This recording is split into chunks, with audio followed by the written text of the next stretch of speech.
இயேசு கிறிஸ்துவின் இனிய நாமத்தினாலே உங்களை மனதார வாழ்த்துகிறேன். கடந்த நாளெல்லாம் கண்மணி போல பாதுகாத்து இந்த நாளை காண செய்த தேவனுக்கு ஸ்தோத்திரம் உண்டாவதாக. ரோமருக்கு எழுதின நிருபம் 5வது அதிகாரம் அதனுடைய 8வது வசனம். நாம் பாவிகளாய் இருக்கையில் கிறிஸ்து நமக்காக மரித்ததினாலே தேவன் நம்மேல் வைத்த தமது அன்பை விளங்க பண்ணுகிறார். கர்த்தருடைய பரிசுத்த நாமம் மகிமைப்படுவதாக. அருமையான வார்த்தை, சத்தியமுள்ள வார்த்தை.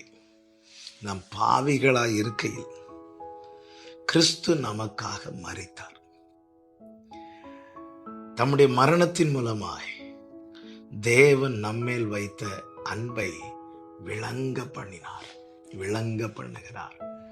எவ்வளவு உண்மையுள்ள வார்த்தை. தேவ பிள்ளைகள் இதை மறக்கவே கூடாது. நாம் தேவனை அறிந்ததும், தேவனால் விடுவிக்கப்பட்டதும், தேவனால் கழுவப்பட்டதும், ரட்சிக்கப்பட்டதும், இந்த நிமிடம் வரைக்கும் தேவ சமூகத்தில் நிற்பதற்கும் காரணம் ஒன்று மட்டும்தான், தேவன் நம்மேல் வைத்த அன்பு. அவர் தம்முடைய அன்பை வார்த்தையில் மட்டுமல்ல வெளிப்படுத்தினது, தம்முடைய வாழ்க்கையிலும் வெளிப்படுத்தினார். அவருடைய மரணத்தின் மூலமாய் அவர் தம்முடைய அன்பை வெளிப்படுத்தும் போது நாம் யாராய் இருந்தோம் தெரியுமா? பாவிகளாய் இருந்தோம். இன்னும் சொல்ல வேண்டுமானால் தேவ ராஜ்யத்துக்கு தூரமானவர்களாகவும் அந்நியராகவும் சத்துருக்களாகவும் இருந்தோம். அப்படி இருந்த நம்மை வெறுக்காமல், நம்மை விரோதிக்காமல், நம்மேல் இவ்வளவாய் அன்பு கூர்ந்து தம்முடைய ஜீவனையே நமக்காக தந்த அவருடைய அன்புக்கு ஈடாய் எதுவுமே கிடையாது. இன்று நாம் நிற்பது, நிர்மூலமாகாதிருப்பது, வாழ்ந்திருப்பது, தேவனை நோக்கி பார்ப்பது, தேவ சமூகத்தில் காணப்படுவது, தேவ பிள்ளைகளே, இதுல நம்முடைய நீதி என்று சொல்வதற்கு ஒன்று கூட கிடையாது. இதை முதலாவது நாம் நம்முடைய இருதயத்தில் உணர்ந்து கொள்ள வேண்டும், ஒத்துக்கொள்ள வேண்டும்.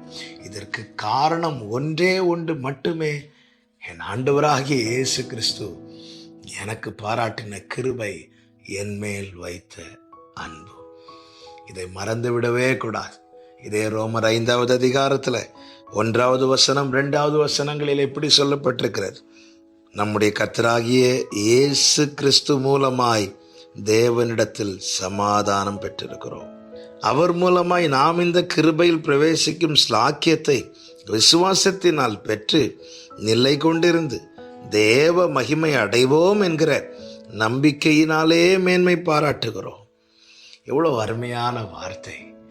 அவர் நமக்கு பாராட்டின கிருபை, அதற்கு காரணமாய் அவர் நம்மேல் வைத்த அந்த தேவ அன்பு. அவருடைய ஆசை விருப்பம் என்ன தெரியுமா? இன்று இந்த கிருபைக்குள்ளே நம்மை பிரவேசிக்க வைத்திருக்கிறாரே. எதற்கு? நாளை இந்த மகிமை அடைய வேண்டும் என்பதுதான்.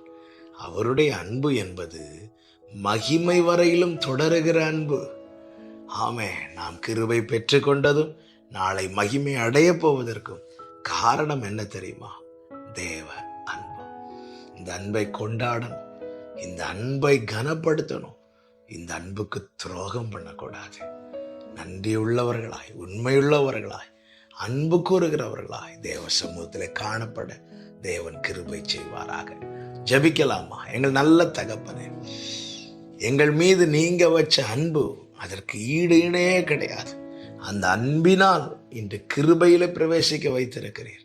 அந்த அன்பினாலே நாளை மகிமையிலும் கொண்டு செல்வீர் நம்மை நம்புகிறோம். காரணம், உம்முடைய அன்பு மாறாததப்பா. இயேசு கிறிஸ்துவின் அன்பு என்றும் மாறாதது.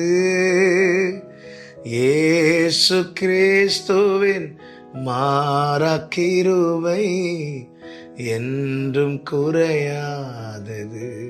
நன்றி செலுத்துகிறோம் இயேசுவின் நாமத்தில் பிதாவே, ஆமென்.